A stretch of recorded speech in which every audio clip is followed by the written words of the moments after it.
I'm filming live from the Wind Lab, and I'm showing the use of Reconstruct and how I can pull up spherical imagery. In fact, I'm going to pull up one here where I know it's of a buried utility line.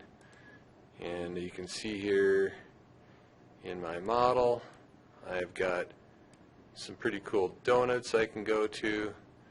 I can look at what just got buried. These are utility lines. If I go over here and turn on full BIM visibility, okay. So what's kind of unusual for me is to be able to see this. This was shot yesterday on the job site, and in here on a tablet I've got similar functionality where I'm able to use gesture commands and click on images. Now on the iPad, when I click on the sphere, it's not coming up, but I can hit this, which does bring up my, whereas I can, like in, this is a spherical image. What's also cool is these circles that'll take me, it takes me also to a known or scripted presentation. I'm just kind of just showing roughly what I'm doing. And here in my InfoWorks model, let me just zoom up and I'll show you where this is. This is our deboom project, and over here is my firewater pump house, which shows my underground utilities. So I'm eager to see what I can do to export what I'm looking at here, which is my Reconstruct model, and actually take it into InfoWorks. Attempt here, October 26th, of pushing with Reconstruct my schedule, which I can see here, and it's live data.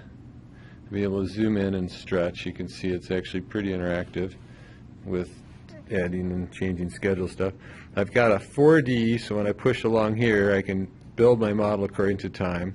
I've got imagery, and when I click on imagery, it brings up spherical imagery like you see here, which shows you a pan around the job site of what was just backfilled. This imagery was shot yesterday, by the way, on site.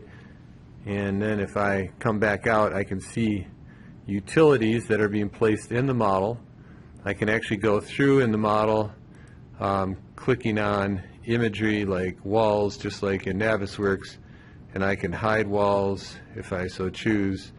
In this case, I'm looking at the different walls, and this one you can see is highlighted. In fact, maybe I want to hide all my walls so you can see what's coming or what's going to be inside the building.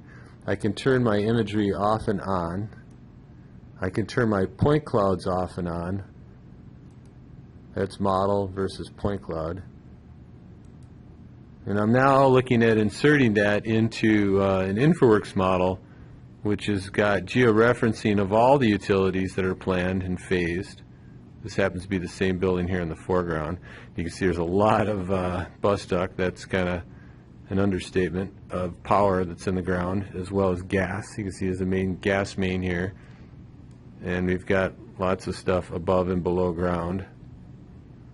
And I can push chunks of this LAS or LIDAR data into InfoWorks for as-built.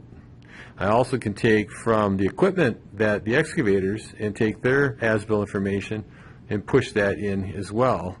So you've got photogrammetry, LAS or LIDAR data, model data, and even schedule data, which can be pushed to an iPad or tablet. We're going to be demonstrating that and filming that on site. The actual field condition, and we're looking at that here on my iPad, and you can see here I can orbit the model, looking at what's going to happen before it happens, and I can also adjust and look at the schedule, make the schedule bigger. I can adjust and change schedule items here on site. So I'm using really an iPad, kind of poor man's augmented reality. I'm not wearing a headset, but it's pretty much showing me everything I got to see here. Schedule, model, overlay, and capturing with Reporter. Here, I'll show you going to Reporter. It's my Reporter app. If I want to actually show progress on something, I'll take a picture and report on what's happening. I'll use voice description. Waterproofing underway on West Vault. You can see that it uses voice to text, and now I'm reporting on site with mobile app using Reporter. That's October 28th. John J. Over and out.